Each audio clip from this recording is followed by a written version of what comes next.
Hello friends, स्वागत है आपका।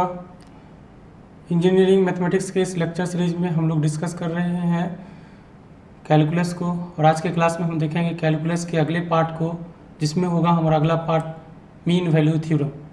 तो हम लोग मीन वैल्यू थ्योरम को डिस्कस करेंगे। तो मीन वैल्यू थ्योरम में हम डिस्कस करेंगे, तो मीन वैल्यू थ्योरम में हमारे पास फर्स्ट में कॉची मीन वैल्यू थ्योरम। तो फर्स्ट हम डिस्कस करेंगे कॉची मीन वैल्यू थ्योरम को।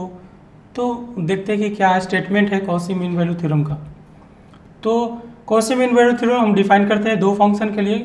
तो अगर हमारे पास कोई दो फंक्शन है जो कि डिफाइंड है एक पर्टिकुलर इंटरवल में, और वो इंटरवल है ए और बी, दो गिवन फंक्शन है और वो दोनों फंक्शन डिफाइंड है और डिफाइंड है पर्टिकुलर इंटरवल में ए और बी में, तो हम क्या करते हैं उसके लिए कॉची मीन वैल्यू थ्योरम लिखते हैं। तो अगर दोनों फंक्शन डिफाइंड है इंटरवल ए और बी में, मान लीजिए एफ ऑफ एक्स एक फंक्शन है, दूसरा फंक्शन जी ऑफ एक्स है, दोनों फंक्शन क्या है कंटिन्यूअस है ए और बी के बीच में। दोनों फंक्शन कंटिन्यूअस होने के साथ साथ क्या है दोनों डिफरेंशिएबल भी है ए और बी के बीच में। तो यहाँ से हम लिखते हैं, और यह भी गिवन है कि एफ ऑफ ए और एफ ऑफ बी आपस में इक्वल नहीं है, साथ ही साथ जी ऑफ ए और जी ऑफ बी आपस में इक्वल नहीं है। तो from Cauchy mean value theorem हम क्या कर सकते हैं कि कोई वैल्यू सी एग्जिस्ट कर रहा है किसके बीच में, ए और बी के बीच में। और वो सी कैसे है, ये स्कीमेटिक देख सकते हैं, हम लोग फिगर देख सकते हैं। और एफ ऑफ एक्स के लिए एफ ऑफ एक्स है, इस तरह से डिफाइंड है, ए और बी के बीच में डिफाइंड है F of X. G of X defined है ए और बी के बीच में। तो इसके लिए हम क्या कर सकते हैं, जो हमारा फाइनल स्टेटमेंट होगा कि जो एफ ऑफ एक्स है और जी ऑफ एक्स है, तो इन दोनों का जो डिफ्रेंसिएशन होगा, उनका रेशियो जो होगा F dash C by G dash C, वो इस तरह से डिफाइन, तो वो जो होगा आपका इस तरह से डिफाइंड होगा। तो तीन कंडीशन हमें क्या करना है, मेंटेन करना है। पहला कंडीशन है कि हमारा एफ ऑफ एक्स और जी ऑफ एक्स कंटिन्यूअस है। दूसरा कंडीशन है कि F of X and G of X क्या डिफरेंशिएबल है। और तीसरा कंडीशन है कि एफ ऑफ ए और एफ ऑफ बी इक्वल नहीं है, साथ ही जी ऑफ ए और जी ऑफ बी इक्वल नहीं है। तो according to Cauchy mean value theorem क्या होगा, F dash C by G dash C equals to this होगा। ये स्टेटमेंट है कॉची मीन वैल्यू थ्योरम का। इसका एक स्पेशल लैग्रांजे मीन वैल्यू थ्योरम जो है एक स्पेशल केस है CMVT का, और उसमें हम क्या करते हैं कि माइनर चेंज है लैग्रांजे मीन वैल्यू थ्योरम के। तो according to Lagrange mean value theorem, ये आपका क्या एक पर्टिकुलर केस है CMVT का, कॉची मीन वैल्यू थ्योरम का।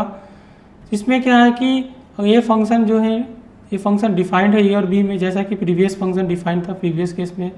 फंक्शन एफ ऑफ एक्स क्या है कंटिन्यूअस है, एफ ऑफ एक्स क्या है डिफरेंशिएबल है ए और बी के बीच में, एफ ऑफ एक्स क्या है डिफरेंशिएबल है ए और बी के बीच में, और एफ ऑफ ए और एफ ऑफ बी क्या है इक्वल नहीं है।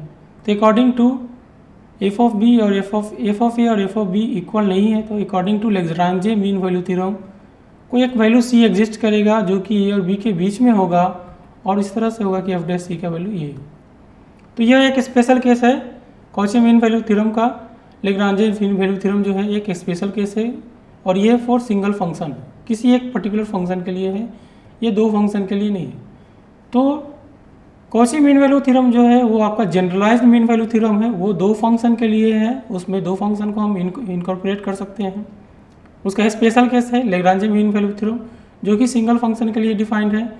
और सिंगल फंक्शन के लिए डिफाइंड है कि कोई फंक्शन, अगर कोई function given function F of X A और बी के बीच में अगर कंटिन्यूअस है, साथ ही साथ डिफरेंशिएबल है, वो कंटिन्यूअस ए कॉमा बी इस तरह से भी हो सकता है, डिफरेंशिएबल है लेकिन ए और बी पे, साथ ही गिवन है कि एफ ऑफ ए और एफ ऑफ बी आपस में इक्वल नहीं है। तो according to Lagrange mean value theorem कोई वैल्यू सी है जो एग्जिस्ट करेगा ए और बी के बीच में, और जो सी होगा वो इस तरह से डिफाइन होगा। यहाँ पे एफ डैश सी है, क्या है कि फंक्शन का पॉइंट सी पे डिफरेंशिएशन एफ डैश सी। तो इस तरह से हम क्या कर सकते हैं, लैग्रांजे मीन वैल्यू थ्योरम यहाँ पे डिफाइन होता है। ये स्टेटमेंट है लैग्रांजे मीन वैल्यू थ्योरम का। इस तरह से नेक्स्ट थ्योरम है रॉल्स थ्योरम का, जो कि एक स्पेशल केस है लैग्रांजे मीन वैल्यू थ्योरम का। रॉल्स थ्योरम का स्टेटमेंट क्या है कि कोई फंक्शन है जो कि ए और बी के बीच में डिफाइंड है, साथ ही वो फंक्शन कंटिन्यूअस है, डिफरेंशिएबल भी है, लेकिन इसका एक स्पेशल केस है, इसका कंडीशन है कि ये क्या है दोनों आपस में इक्वल। अगर इक्वल है तो प्रीवियस फार्मूला में हम अगर F of A equals to F of B रख देंगे तो एफ डैश सी का वैल्यू कितना आ जाएगा, 0 आ जाएगा। अगर प्रीवियस फार्मूला में हम एफ ऑफ ए और एफ ऑफ बी को इक्वल टू कर देंगे तो हमारा पास क्या आ जाएगा, एफ डैश सी का वैल्यू 0 हो जाएगा। तो इस तरह से हम देख सकते हैं कि रॉस थ्योरम जो है एक स्पेशल केस है लेग्रांजे मीन वैल्यू थ्योरम का, और लेग्रांजे मीन वैल्यू थ्योरम जो है वो स्पेशल केस है कोशी मीन वैल्यू थ्योरम का।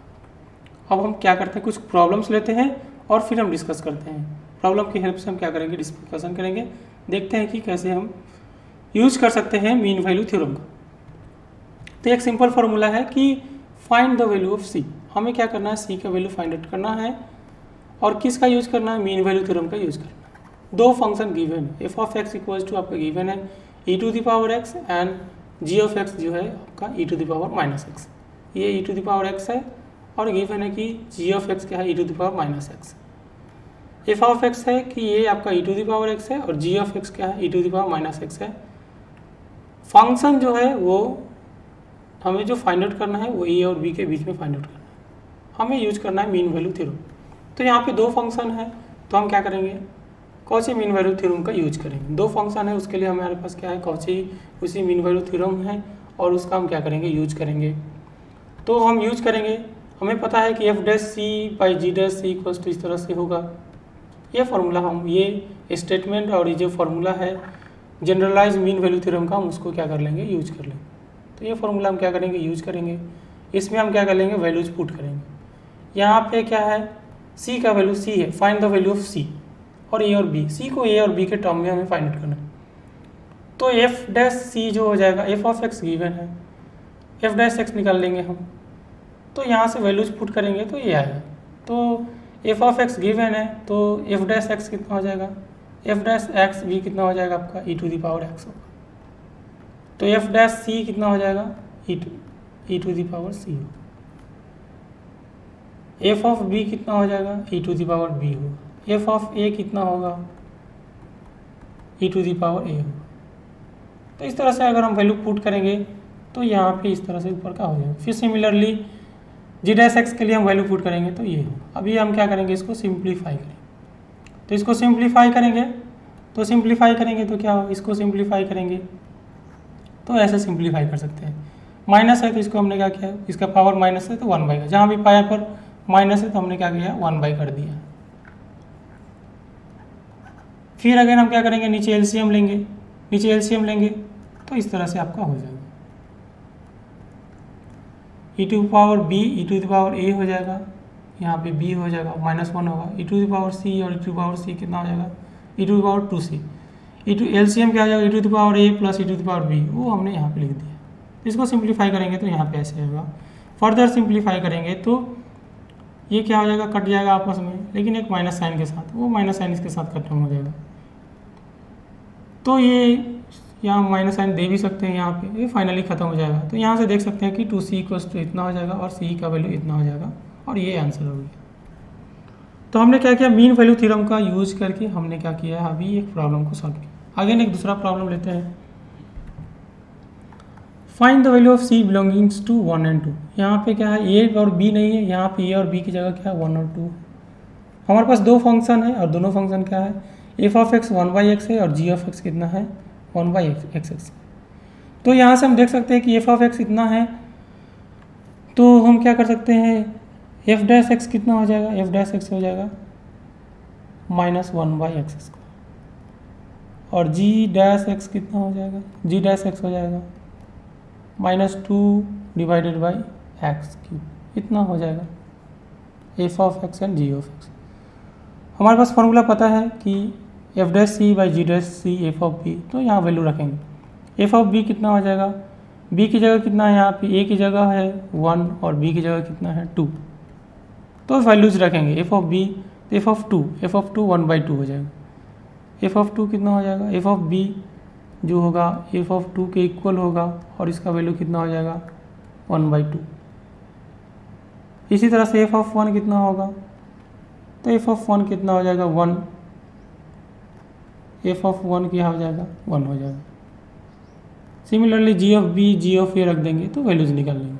तो यहाँ से देख सकते हैं कि कैसे जो वैल्यूज होगा एफ डैश सी कितना हो जाएगा, एफ डैश सी -1/c² हो जाएगा, जी डैश सी हो जाएगा -2/c³। तो इस तरह से हमने वैल्यू पुट करें, तो पुट करेंगे तो देख सकते हैं कि यहाँ पे वैल्यू जितना आया -1/c²। इसको सिंप्लीफाई करेंगे तो सी के ऊपर हो जाएगा, minus minus cancel out 2c हो जाएगा, और बाकी इसको हम सिंप्लीफाई करेंगे, और फाइनली सिंप्लीफाई करेंगे तो आंसर हो जाएगा 4/3। तो इस तरह से हमने क्या किया कि मीन वैल्यू थ्योरम का यूज किया और इस प्रॉब्लम को सॉल्व किया, और हमने क्या किया, जो सी है जो कि ए और 1 और 2 के बीच में लाई करता है, 4/3 हम देख सकते हैं कि 1 और 2 के बीच में लाई भी कर रहा है, तो लाई कर रहा है, हमने क्या किया, सी का वैल्यू फाइंड आउट कर दिया। तो इस तरह हमने क्या किया कि मीन वैल्यू थ्योरम का देखा। तो हमने अभी तक देखा कि मीन वैल्यू थ्योरम है ये, और इसमें इसका 3 केसेस हैं। एक फर्स्ट है आपका कॉची मीन वैल्यू थ्योरम है, जिसपे हमने क्वेश्चन आंसर किया। उसका स्पेशल केसेस है, स्पेशल केस है लेग्रांजे मीन वैल्यू थ्योरम, और उसका एक स्पेशल केस है रॉल्स थ्योरम।